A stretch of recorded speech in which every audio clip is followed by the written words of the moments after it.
the alchemist Isagi arrived for an audience with Garaz, the head of the Imperial Alchemy Department at Ramus Castle. To his surprise, Garaz informed him that he was being dismissed from his position as court alchemist. Shocked by the news, Isagi asked why he was being removed from his role, as he believed he had been fulfilling his duties.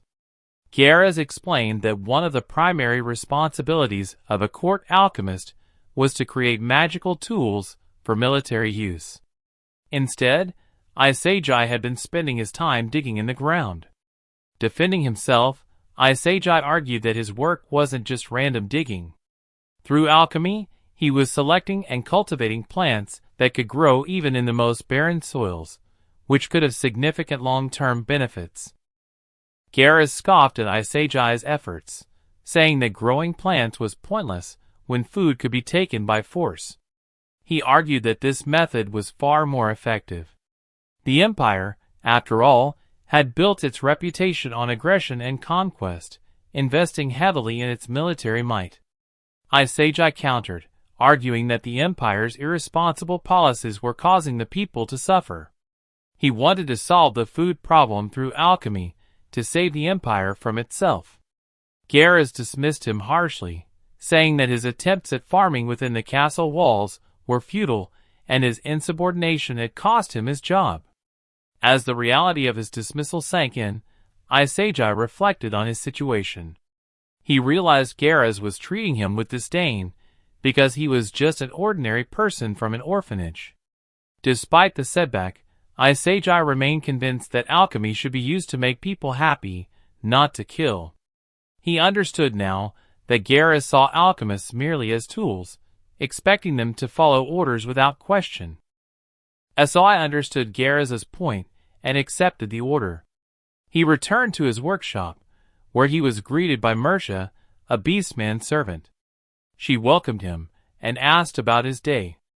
Mersha was a palace servant who assisted Isagi in the workshop, where they worked together on research to create plants that could grow even in barren soil. Noticing that Isagi seemed troubled, Mersha asked what was wrong.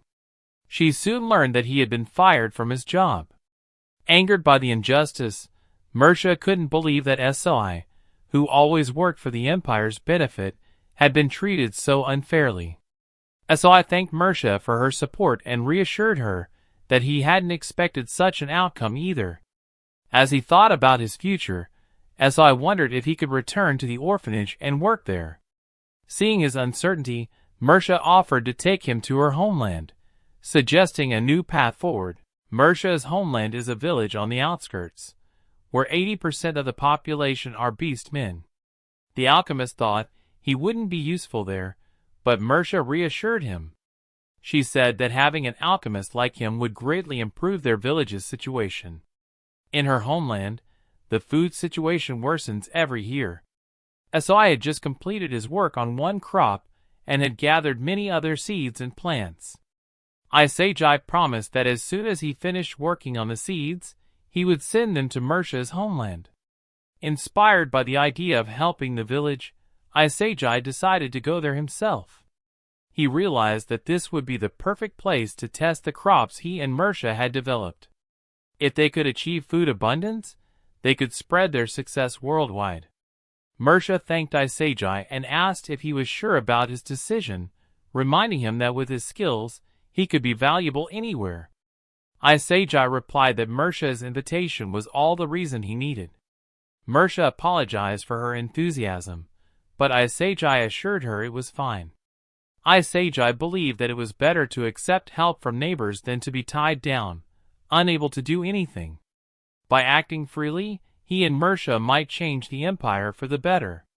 He thanked Mersha again for her support in helping with the research and wanted to repay her kindness.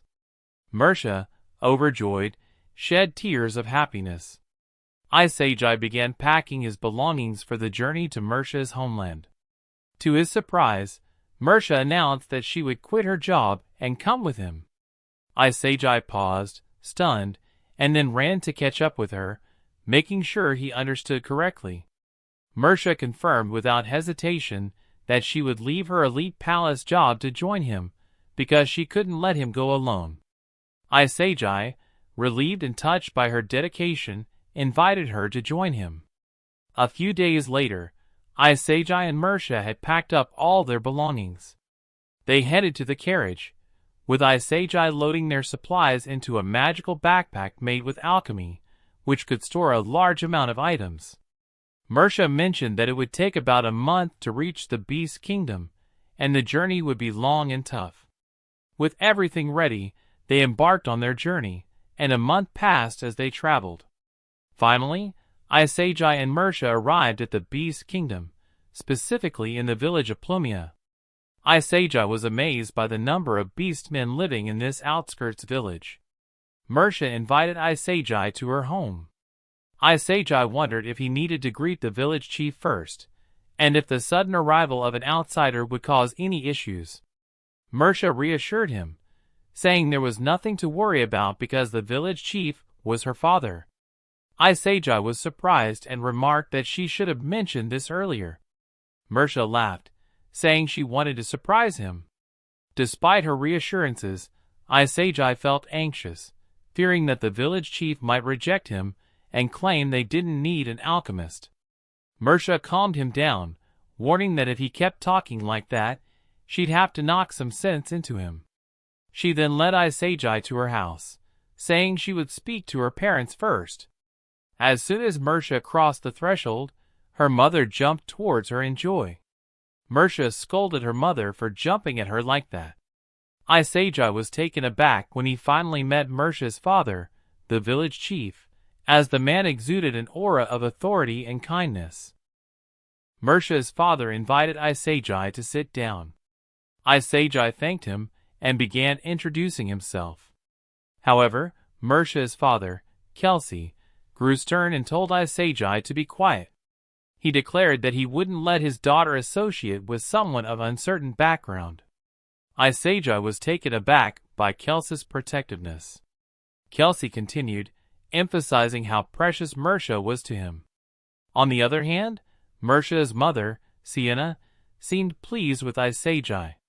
She believed that since Mersha brought Isagi home, it meant she had made up her mind about him. Mersha, flustered, quickly clarified that her parents had misunderstood the situation. She explained that she wanted to introduce Isagi as a new resident of their village. Kelsey then introduced himself properly as the village chief. He asked if Isagi intended to move to their village. Isagi replied that he hoped to be allowed to carry out his alchemy work there. Both Kelsey and Sienna were surprised, clearly unfamiliar with what alchemy entailed. Mersha explained that her parents likely had no idea what an alchemist did, because it was rare to meet one in their area. Kelsey admitted their lack of knowledge, so Isagi took the opportunity to explain. An alchemist, Isagi began, is someone who can manipulate materials using magical powers. They can qualitatively transform and process the structure of materials using magic. Mersha thought this might be too complex for her parents to understand. She suggested that Isagi demonstrate alchemy in action. Isagi agreed and asked Kelsey to lend him the sword he had at his belt. Kelsey proudly displayed his sword, claiming it was made of manhwa. Isagi responded that there was no manhwa in the sword. Kelsey was skeptical, but Isagi explained that alchemists have the ability to see the true nature of materials, revealing that the sword was actually made from a lower quality metal that closely resembled manhwa. Realizing his mistake, Kelsey was dismayed, especially since he had spent as much as 20 silver on the sword. Isagi took the sword and began reworking it right in front of Kelsey. Mersha's parents were baffled. They didn't understand how Isagi could transform the sword into something valuable. Isagi started by analyzing the dagger's shape and weight. Then, he handed the reworked dagger back to Kelsey. Kelsey couldn't believe his eyes, and asked if it was truly made of manhwa now. Isagi assured him it was, and suggested Kelsey test it by channeling some magical energy into the blade. A glowing aura appeared around the dagger. Excited, Kelsey decided to try out the dagger immediately. He threw it at a target but missed, creating a hole in a nearby house instead. Despite the mishap, Kelsey was thrilled with the dagger's power. However, an angry Sienna quickly stopped him. Kelsey apologized profusely, admitting he hadn't realized the dagger would be so powerful. Isagi noticed Kelsey's frustration and apologized for not warning him about the dagger's power. He assured Kelsey that fixing the damage would be easy. As Isagi repaired the effects of the dagger's throw, he began discussing his real purpose. Kelsey mentioned that the land in their village was barren and unsuitable for farming. Isagi agreed, surprising Kelsey even more. He then eagerly explained that he wanted to improve the village's food situation using alchemy. Isagi had heard about the village's struggles from Mersha.